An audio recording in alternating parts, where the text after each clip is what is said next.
Bueno, entonces, muy buenos días para todos. Este es nuestro programa de residencia de la Universidad Javeriana Cali y la Clínica de Oftalmología. Hoy tenemos el placer de recibir a Jonathan Córdoba, que empieza su rotación por plástica ocular y nos va a hablar sobre tumores benignos del párpado. Bienvenido, Jonathan. Gracias, Doc. Bueno, muy buenos días. Sí, mi nombre es Jonathan Córdoba. Pues soy residente de primer año de la Universidad Javeriana Cali. Y bueno, pues el día de hoy vamos a hablar de tumores benignos del párpado. Vamos a hablar, pues, generalidades de muchos de los tumores, no todos, pues, porque son demasiados. Y al final vamos a hablar de las diferentes formas de manejo que podemos realizar estos tumores y algunas terapias, pues, que son nuevas. Bueno, entonces para un recorderis, vamos a hablar de la histología inicialmente. Recordar que en el párpado vamos a tener cuatro grandes capas, que va a ser la piel, tenemos la parte muscular, el tarso y la conjuntiva tarsal. Tenemos que la piel va a ser un epitelio escamoso estratificado queratinizado, como lo podemos ver en la imagen de la derecha, y aquí tenemos tanto la epidermis, la dermis y los anejos. Entonces, en cuanto a la epidermis, vamos a tener múltiples capas que de la parte basal, va a ser la capa de células basales, espinosas, granulares y por último la capa de queratina. En cuanto a la dermis, recordar que es un tejido conectivo que va a contener vasos sanguíneos, canales linfáticos y fibras nerviosas. Cuanto a los anejos, se van a encontrar sobre todo en la dermis profunda o también en las placas tarsales, donde vamos a encontrar las diferentes glándulas, como las glándulas de Meibomius, Seyss, Moll, las glándulas sudoríparas o el complejo pilosebáceo. El músculo estriado va a estar dado por el músculo orbicular y de estas cuatro estructuras es donde la mayoría de patologías tumorales se van a originar. Entonces, de aquí, otra parte importante es de pronto referirnos a los términos que podemos usar durante la charla. Sobre todo la mácula, que es un área localizada de cambio de color sin infiltración y con una depresión y elevación menor de 1 centímetro de diámetro. La pápula va a ser una elevación sólida menor de 1 centímetro de diámetro. Un nódulo va a ser un área sólida mayor a 1 centímetro. Y la placa va a ser una elevación sólida mayor a 1 centímetro de diámetro. Otras palabras claves van a ser la hiperkeratosis, que va a ser el aumento de la queratina que se presenta clínicamente en forma de descamación, como lo podemos ver aquí en la parte de arriba, y la acantosis, que va a ser el engrosamiento de la capa de células espinosas, de la capa de la epidermis. Entonces, ya hablando pues del tema, tener en cuenta que los tumores palpebrales son uno de los motivos más frecuentes en la práctica diaria del oftalmólogo y que engloban una amplia variedad de lesiones, tanto benignas como malignas. Y esta elevada frecuencia nos lleva a la necesidad de diferenciar clínicamente las lesiones benignas de aquellas con un potencial maligno. Entonces, pues esta va a ser la primera charla que solo vamos a hablar de las lesiones benignas y el manejo de las lesiones benignas. Y el próximo lunes vamos a hablar de las lesiones tumorales malignas. Y esto lo que obliga es al especialista a conocer la forma de presentación de estas diferentes patologías, su epidemiología y el manejo adecuado.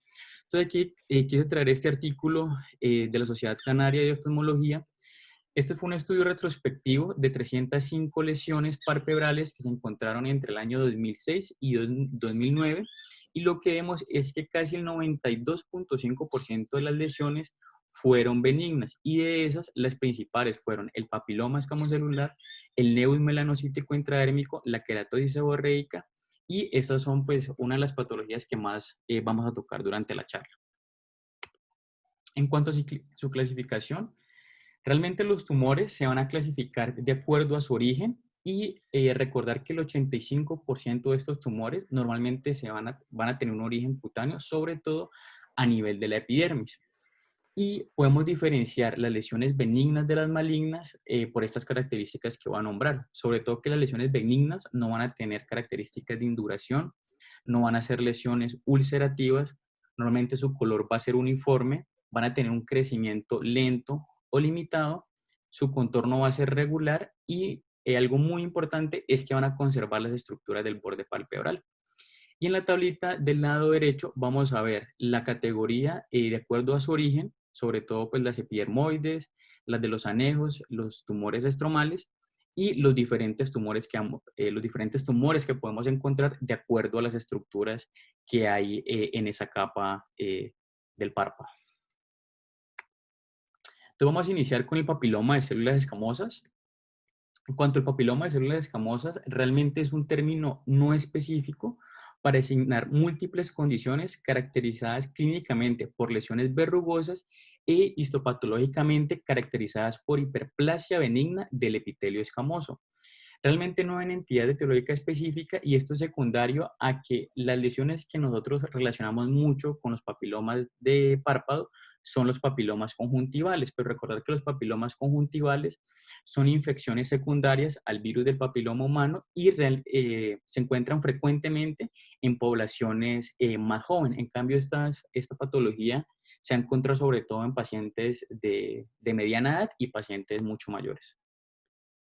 En cuanto a las manifestaciones clínicas, podemos ver que vamos a tener dos grandes presentaciones clínicas. La forma sessile, que es una forma de presentación con una base amplia y levemente elevado y generalmente tiene una superficie suave. La otra forma es la forma pedunculada, que va a ser una presentación mucho más elevada y la superficie es generalmente rugosa y va a tener un contorneado cerebriforme, como lo podemos ver aquí en la imagen de abajo. Y a la palpación, la corteza va a ser áspera debido a esta queratina en la superficie de la lesión. Normalmente el color de la lesión va a ser va a ser muy similar a la piel adyacente, pero en algunos pacientes, sobre todo en los pacientes de piel oscura, puede tener una coloración oscura, igual pues, a la piel del paciente. Van a tener un inicio gradual y van a tener una progresión lenta. Y cuando tengamos estas lesiones, siempre tenemos que hacer el diagnóstico diferencial con el leucemia melanocítico, el carcinoma vasocelular, la queratosis seborreica, los fibromas y la verruga vulgar. En cuanto a la patología, microscópicamente el papiloma se va a encontrar formado por tejido conectivo fibroso, vascularizado, cubierto por un epitelio acantótico, como lo vemos en esta imagen. Estas lesiones pedunculadas se van a presentar en forma de proyecciones que van a asemejar un dedo, como lo podemos ver aquí, en forma de dedo, de tejido fibrovascular revestido por epidermis con hiperkeratosis y acantosis, que va a ser lo más patognomónico pues, en el momento de hacer la patología. En cuanto al manejo, normalmente podemos dar observación, recordar que todas las lesiones que vamos a hablar no son premalignas y ni malignas, son solo benignas. Entonces el manejo normalmente va a ser la observación o si hay problemas cosméticos podemos realizar una excisión y al final vamos a ver qué tipo de excisiones tenemos y qué otros tratamientos también tenemos. Otras medidas que podemos usar son los tratamientos ablativos con láser de dióxido de carbono, láser argón o terapia fotodinámica. También estos pacientes se pueden beneficiar del manejo tópico o inyectado de interferón como el imiquimod, que pueden ser terapias alternativas a las quirúrgicas. Y normalmente el pronóstico de estos pacientes es que no van a tener ningún potencial maligno. En cuanto al imiquimod, recordar que es un inmunomodulador, lo que nos va a ayudar a estimular la respuesta innata y adaptativa, induciendo la apoptosis de estas células tumorales. Recordar que viene en crema al 5% y su aplicación se puede realizar 5 veces a la semana por 8 a 16 semanas. Y tiene ciertos efectos secundarios pues, que no son muy graves, que sería la irritación conjuntival, conjuntivitis, en algunos pacientes puede llevar queratitis y sensación de cuerpo extraño. En cuanto a la queratosis seborreica, tenemos que hacer una tumoración benigna común que frecuentemente ocurre sobre todo en las áreas del pecho y la espalda de los pacientes, pero también es común encontrarla sobre todo en la cara y en la región perucular en individuos mucho mayores. Se desarrolla sobre todo en las áreas de piel que contengan folículos pilosos, por lo que estas lesiones no van a aparecer en palmas ni en las manos, ni en membranas mucosas.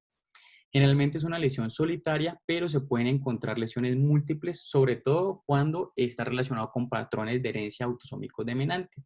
Y hay una forma de estas lesiones que se caracteriza por una aparición rápida de múltiples lesiones y estas lesiones se van a relacionar muchísimo con el inicio de un tumor maligno. Sobre todo son los adenocarcinomas gástricos.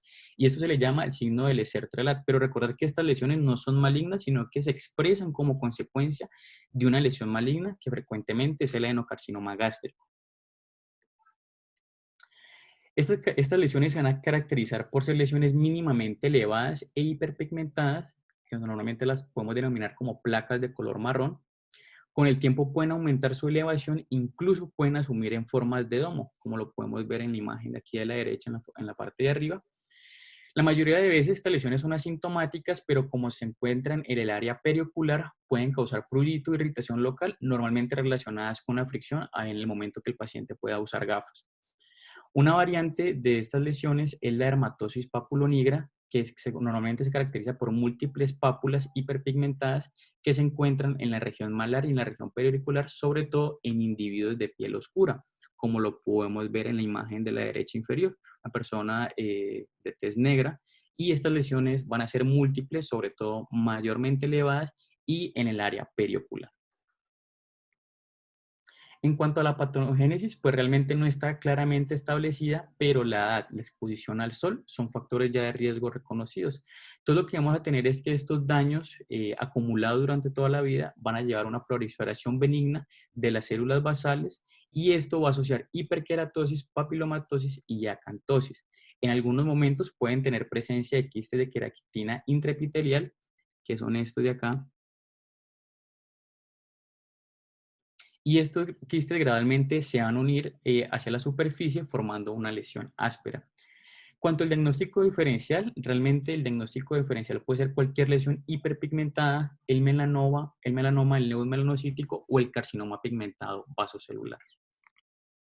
En cuanto al manejo, normalmente se puede hacer observación o decisión dependiendo de las circunstancias clínicas, si es por circunstancias estéticas o, como lo mencionaba anteriormente, que estas lesiones impidan que el paciente con defectos refractivos no puedan hacer uso de sus gafas. Podemos hacer una decisión superficial o profunda dependiendo de las lesiones o en algunos momentos crioterapias en lesiones planas pequeñas, pero normalmente esta crioterapia la van a usar más que todos los dermatólogos.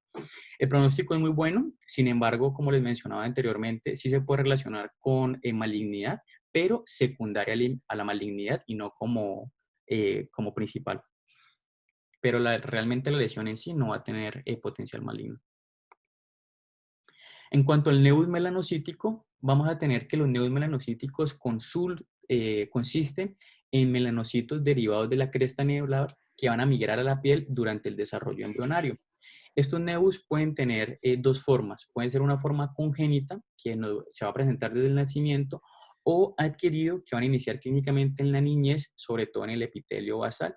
Posteriormente va a migrar estos melanocitos a planos profundos, a la dermis, y luego ya como tal los melanocitos solo van a residir en la dermis. Y estos son como el ciclo de vida del neus melanocítico. Cuando ya tengo un paciente que presente múltiples neus, siempre hay que sospechar del síndrome neus displásicos y preguntar sobre todo antecedentes familiares de melanoma, ya que estos tienden a desarrollar melanomas cutáneos. Cuanto a las manifestaciones clínicas, las manifestaciones van a variar de acuerdo a la edad del paciente y el desarrollo de la lesión y usualmente van a aparecer entre los 5 y 15 años cuando es adquirida como una pequeña mácula que gradualmente evoluciona a los diferentes estadios ya nombrados anteriormente.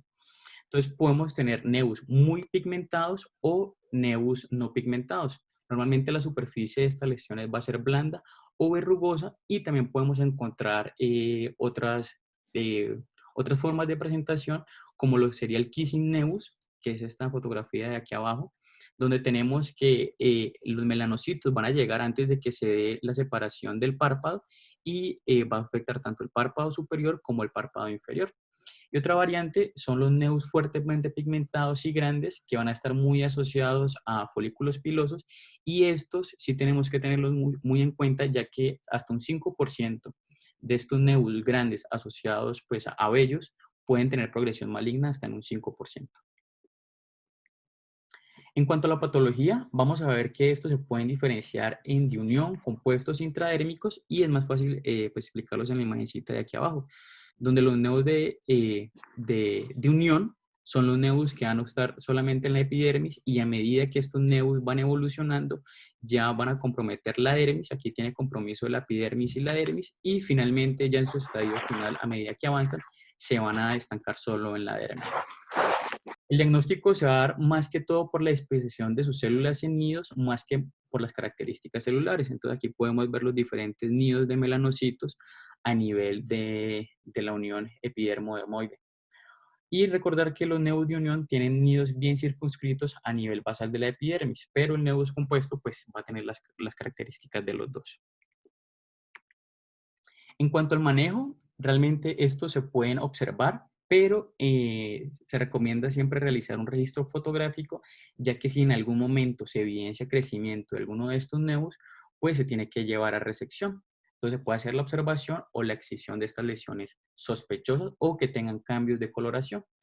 Se puede hacer estas lesiones en el margen palpebral, se pueden llevar a realizar excisiones en afeitar y ya las lesiones mucho más extensivas requieren una resección laminar o resección completa del borde palpebral. Pero este tipo de manejo lo vamos a hablar mucho más en profundidad, sobre todo en las lesiones malignas. En cuanto al siringoma, vamos a tener que es un tumor benigno de origen en las glándulas sudoríparas ecrinas y esto puede ocurrir en cualquier parte del cuerpo, pero un 20% de todos estos pueden ocurrir en los párpados. Ocurre más frecuente en las mujeres jóvenes y van a tener una pequeña predilección por los asiáticos. En cuanto a las manifestaciones clínicas, podemos ver que estas lesiones se pueden encontrar de forma solitaria o múltiple y la variante múltiple es la más común y normalmente se va a encontrar de forma bilateral, simétrica y sobre todo van a ser más pronunciadas estas lesiones a nivel del párpado inferior. Estas lesiones pueden ser sutiles y apenas notadas por el paciente y se relacionan sobre todo con un color amarillento con un tamaño promedio de 1 a 3 milímetros. Realmente estas patologías, estas manifestaciones clínicas no van a estar asociadas a otras condiciones sistémicas, pero sí se ha visto que hay un aumento de la incidencia de estas lesiones, sobre todo en pacientes que tengan síndrome de Down, Marfan o el Ehlers-Danlos. Y el diagnóstico diferencial siempre lo tengo que realizar con adenoma sebáceo y el carcinoma sebáceo. En cuanto a la patología, vamos a ver que esto es un adenoma de los ductos ecrinos y está compuesto por cordones y nidos de células con conductos ubicados dentro de un denso estroma de tejido fibroso. Entonces vemos acá, este es el estroma pues, de tejido fibroso densamente y vemos los ductos ecrinos y los nidos de células en la parte inferior. También podemos encontrar numerosas dilataciones quísticas de los conductos que pueden dar lugar a un quiste de queratina, como lo podemos ver aquí, que puede sugerir otros diagnósticos como el tricoepitelioma o el carcinoma escamocelular. En cuanto al manejo, podemos tener tres conductas. Puede ser la observación, la conducta médica o la quirúrgica. En cuanto a la conducta médica, podemos usar isotretinoína oral o tretinoína tópica y la cirugía se puede realizar sobre todo cuando hay alteraciones cosméticas o hacer pues destrucción del tumor con cicatrices mínimas. Esto se puede hacer por varios métodos, ya sea excisión quirúrgica con sutura primaria, electrocauterio, láser de CO2 o dermoabrasión o usar radiofrecuencia como el ELMA. Recordar que siempre estas lesiones pueden recurrir luego de la decisión completa y que la mayoría de estas lesiones son benignas y realmente la malignidad es muy baja. Entonces les voy a mostrar unos videitos dados por el doctor donde vamos a usar la radiofrecuencia de ELMA.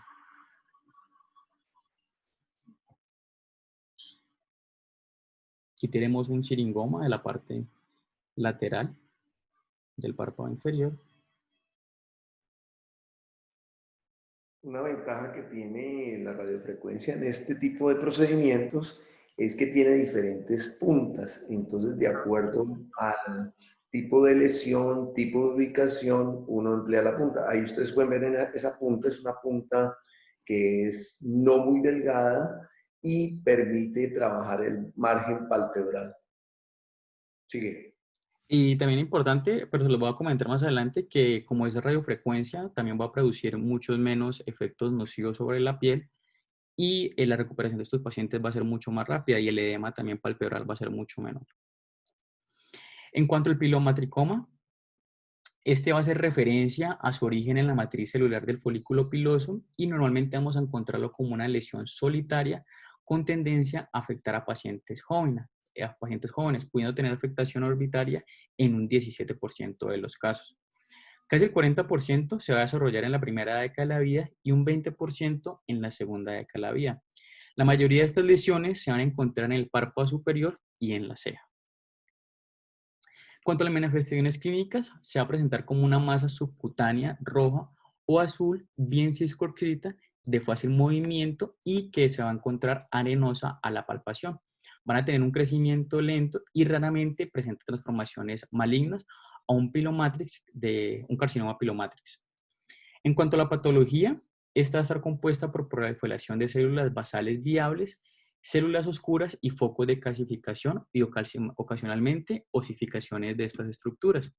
Entonces lo que vamos a ver aquí en la patología es que estas células van a ser células viables, pero estas células rosadas van a ser células necróticas y estas se pueden unir, sobre todo cuando están necróticas, y usar focos, realizar focos de calcificación, y estos son, pues como se ve en la imagen, van a ver que es una lesión pues calcificada.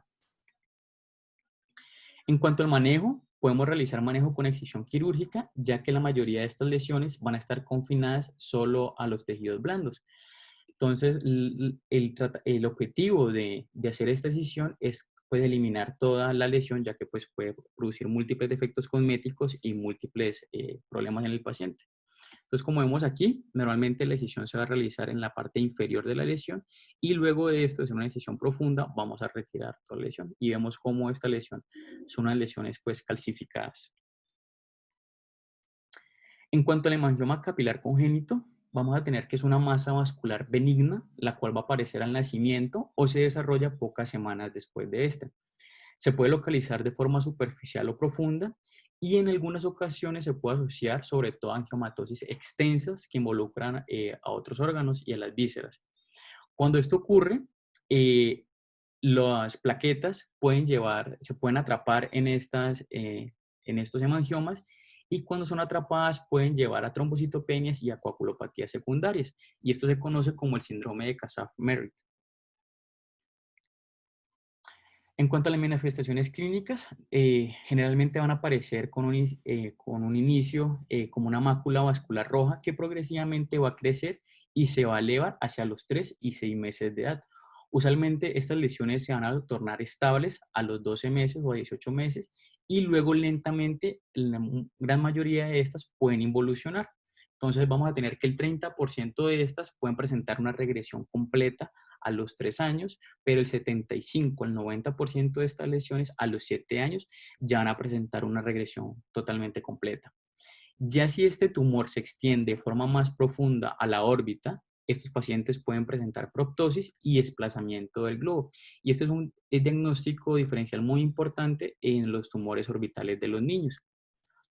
Recordar que al tumor estar en la órbita puede hacer como tal, puede presentar complicaciones como el estrabismo y la ambliopía, y el estrabismo se puede dar por el pinzamiento tumoral a los diferentes rectos, o también puede presentar ambliopía secundario a que este tumor presente obstrucción de la pupila o la compresión de este tumor al globo ocular presente diferentes grados de defectos refractivos y así generarme la ambliopía. En cuanto a la patología, recordar que se va a ver por lóbulos de capilares separados por septos de tejido fibroso, como lo podemos ver en la imagen, y ya cuando sufren regresión de estas lesiones, el tejido celular y vascular va a ser reemplazado por tejido fibroso. En cuanto al diagnóstico diferencial, recordar que los diagnósticos diferenciales siempre es el hemangioma capilar profundo, el linfangioma y el rhabdomyosarcoma. En cuanto a la mayoría de estas lesiones, van a representar regresión espontánea. Lo ideal es realizar manejo con observación periódica, pero siempre recordar que estos pacientes tienen, como pues pueden llevar o desencadenar una ambliopía, entonces siempre hay que estar revisando la agudeza visual y realizar la refracción, así para evitar el desarrollo de esta. Antes del 2008, el manejo de estas patologías se realizaba con esteroides sistémicos y esteroides tópicos. Inicialmente fueron con esteroides sistémicos, pero al ver los diferentes efectos adversos se pasaron a esteroides tópicos, pero estos seguían teniendo diferentes efectos adversos. En 2008, el doctor Leotil Labres propuso el propanolol como manejo para estas lesiones y se ha visto que han tenido muy buenos resultados para los hemangiomas que no presenten regresión espontánea, se les termine de hacer un manejo para que tengan regresión. Entonces, en estos pacientes se puede usar el propanolol a dosis de 1 a 3 miligramos kilogramo día en 3 dosis. Recordar que los efectos adversos del propanolol en los niños son muy bajos mientras se tengan las dosis adecuadas del medicamento. Realmente la cirugía no va a estar indicada de entrada, ya que vamos a tener un potencial de rápida pérdida sanguínea y anormalidades cosméticas por lesiones tan grandes que podemos tener.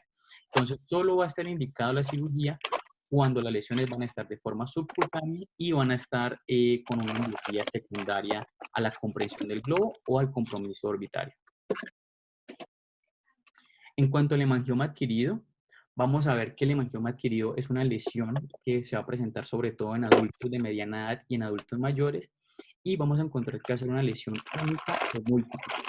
La mayor parte de estas lesiones se van a encontrar en el tronco y las extremidades, pero en ocasiones pueden afectar el párpado y la región periocular. En cuanto a las manifestaciones clínicas, vamos a encontrar una pápula de color azulado o rojizo que van a tener un rango de tamaño de 0,5 a 5 milímetros de diámetro.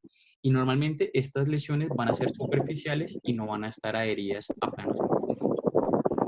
Denme un segundito que alguien tiene el micrófono prendido. Listo.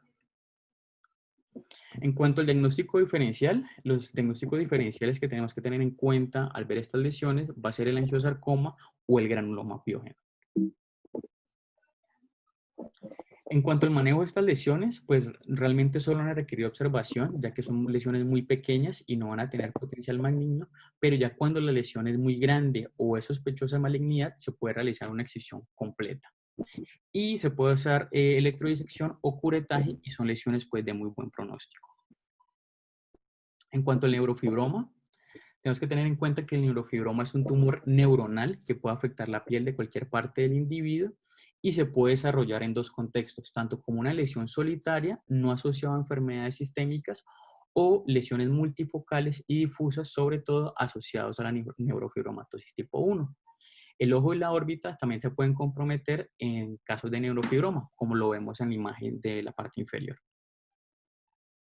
Podemos tener dos manifestaciones clínicas, que sería el neurofibroma solitario, y vamos a encontrar una lesión nodular subcutánea circunscrita de tamaño variable. Esta lesión en algunas ocasiones puede ser dolorosa y esto va a ser secundario, pues reflejando como tal en origen nervioso periférico de esta lesión.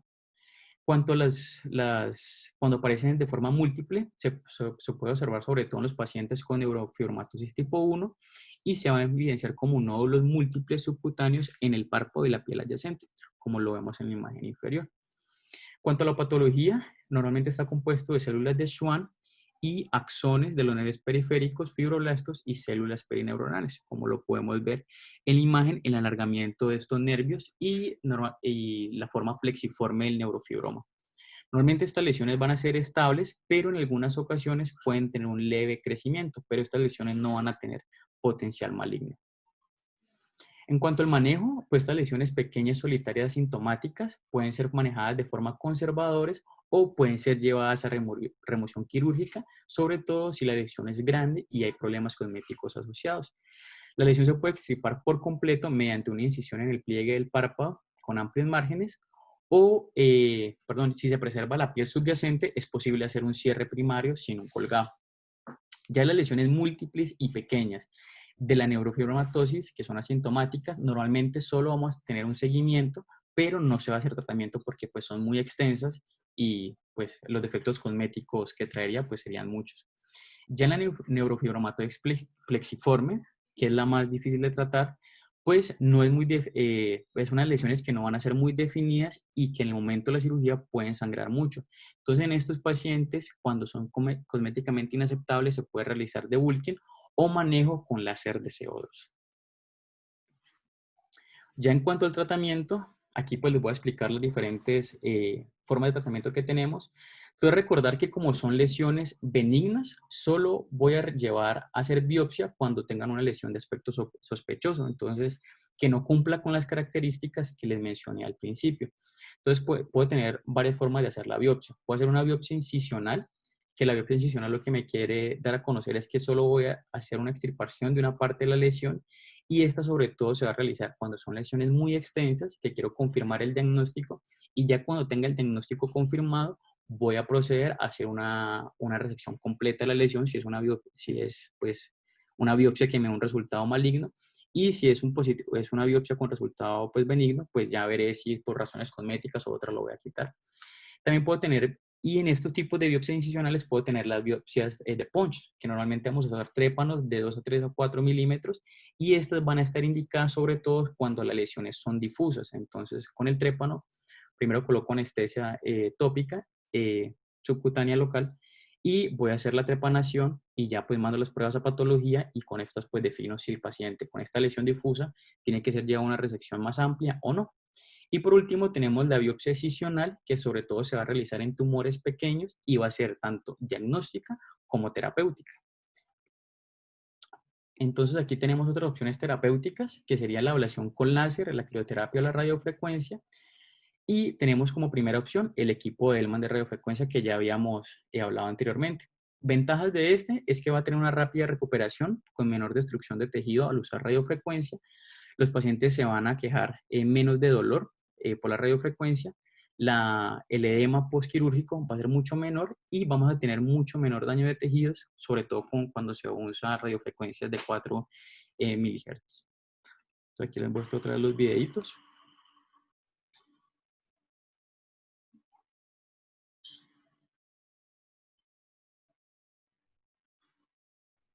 Aquí podemos agregar es que, Jonathan, que también hay unas puntas en asa que cuando comprometen el margen palpebral se afectan prácticamente con el asa y facilitan la resección de la lesión.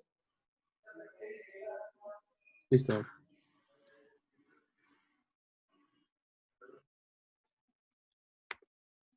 Otra opción terapéutica es el láser de CO2. Ventajas de estos procedimientos es que son procedimientos no invasivos, la recuperación corta y que son procedimientos que la mayoría de veces pues, son muy seguros. Entonces, aquí vamos también a ver unos videos aportados por el doctor, donde en el primer video vamos a ver el equipo pues, del láser de CO2.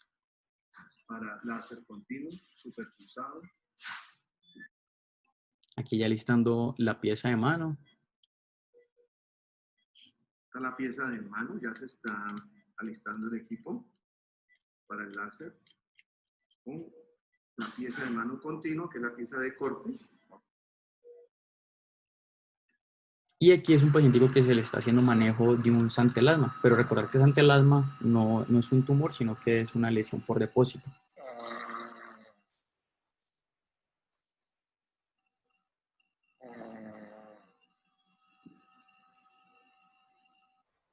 El láser, modo continuo en superpulsado, modo superpulsado. Seguimos. La lesión va desapareciendo.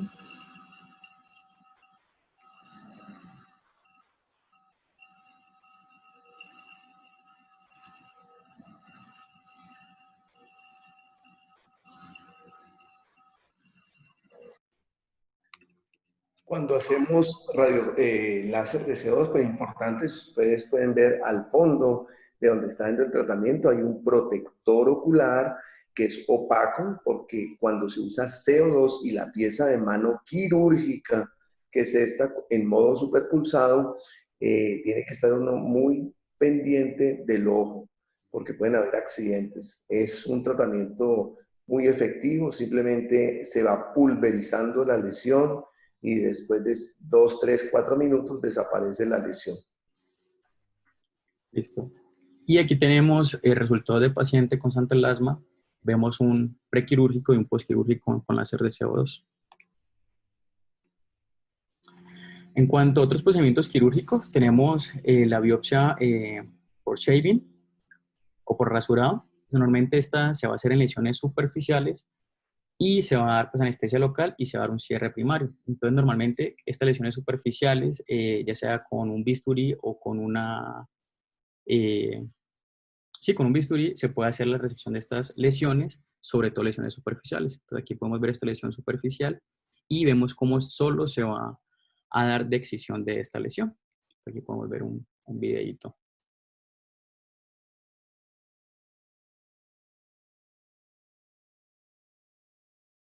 Se infiltra el paciente con lidocaína de forma subcutánea.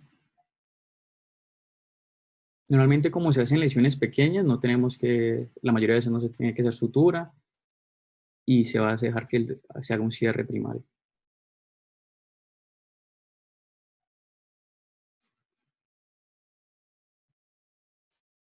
Y intentar siempre que se hagan estas remociones de estas lesiones y mandar los resultados a patología para descartar que no vaya a haber ninguna malignidad. También podemos hacer excisiones elípticas y estas se hacen sobre todo cuando tenemos múltiples lesiones o la lesión no se puede hacer por shaving biopsy. Entonces, normalmente cuando se hace una resección y el defecto no es muy grande, podemos dejar que el paciente haga un cierre primario, o cuando ya hay lesiones muy grandes, pues sí se puede recurrir a un injerto de piel para cerrar el defecto. Normalmente se hace también con anestesia tópica subcutánea y vemos un paciente con acantosis que se le hace la extracción de dos lesiones. Y aquí también podemos tener un videíto que no solo se hace con bisturí, sino que también se puede hacer con tijeras. Entonces, un paciente con un papiloma escamoso, se le aplica la anestesia tópica, perdón, local.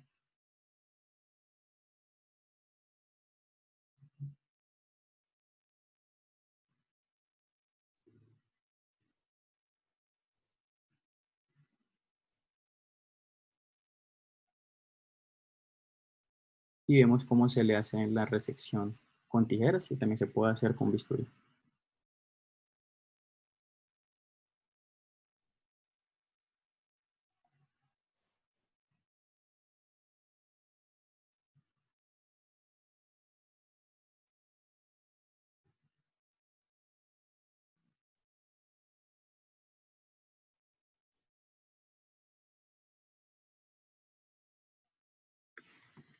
Y listo. Eso era todo. ¿Alguna pregunta, dudas?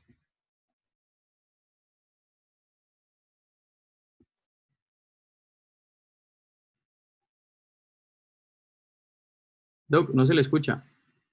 Ya. Ya no he activado el micrófono. Bueno, muy bien, Jonathan.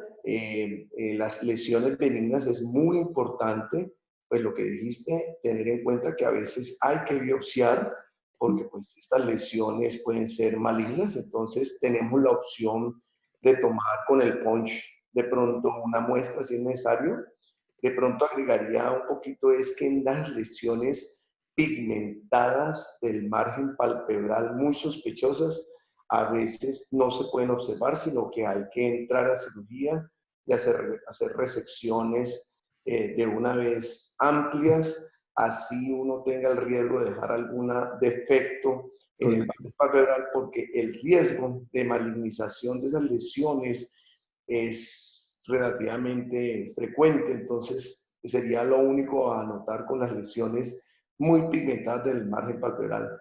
Tenemos a la doctora Rocío o a Jairo en Medellín que nos aporten, o Mauricio. ¿Qué opinan?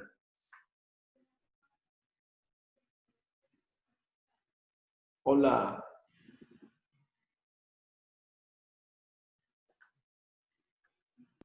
Bueno, como mencionaron, y lo más importante es que todas las lesiones pueden parecer benignas, y lo más importante y el único que nos va a dar el diagnóstico real es el patólogo, que es como lo que debemos siempre informar al paciente.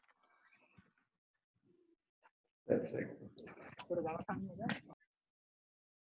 Correcto.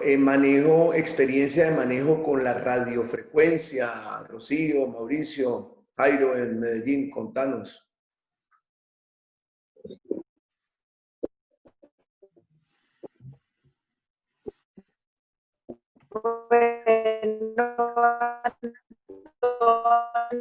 Yo casi todos los procedimientos en párpados los realizo con el EMA. Realmente es de mucha utilidad, es muy versátil, tiene innumerables puntas que te pueden dar un acceso y una recepción bastante cuidadosa de las lesiones. Entonces, para mí es de muchísima ayuda. Desafortunadamente no tenemos el CO pequeño, que es tema. Perfecto, gracias. Gracias, Rocío. Bueno, ¿Alguna otra anotación? Marcela, Marcela en Bogotá, ¿alguna observación?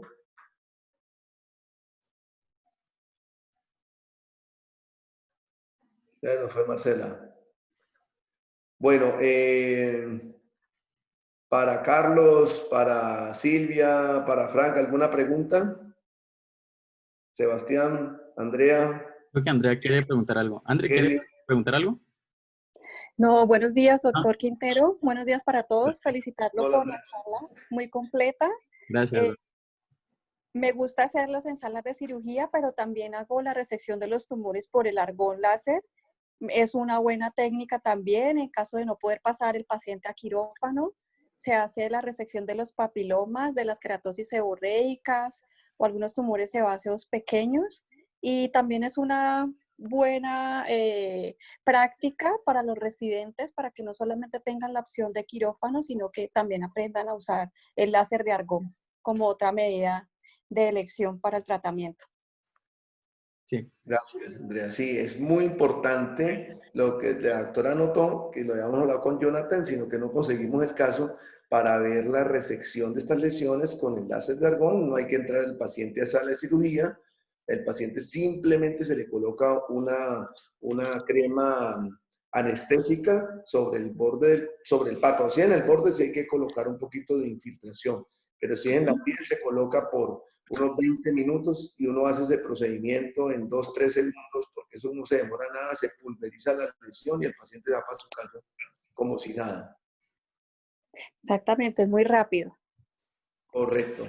Y para los que están empezando, los honorarios cuando se pagan con este tipo de láser son mejores que entrar el paciente a sala de cirugía. Sí, señor. Ese es un secretico. Exactamente. Ok. ¿Alguna otra anotación? Sí, una pregunta, doctor Quintero. Bueno, Mauro. Yo realmente no lo he utilizado, pero con los siringomas, como siempre, tenemos problema por la recidiva tan alta que tienen. ¿Han utilizado argón para manejar ese tipo de lesiones? Pues realmente no. Yo tengo como disponible, o sea, las dos opciones principales que yo uso son la radiofrecuencia, porque es súper fácil.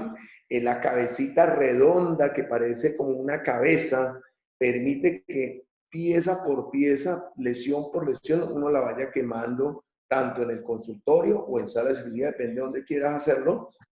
Entonces es la primera opción, no es costosa, es muy fácil, solamente como anotación, siempre tener aspirador, que usemos radiofrecuencia, que usemos CO2. La aspiración es vital. Si no hay aspirador, no hagamos el procedimiento. Y el CO2 es la otra opción que también funciona mejor, pero es costosa, entonces versus una. Y también estas lesiones no son muchas, las podemos hacer fuera de la cirugía con el láser de argón.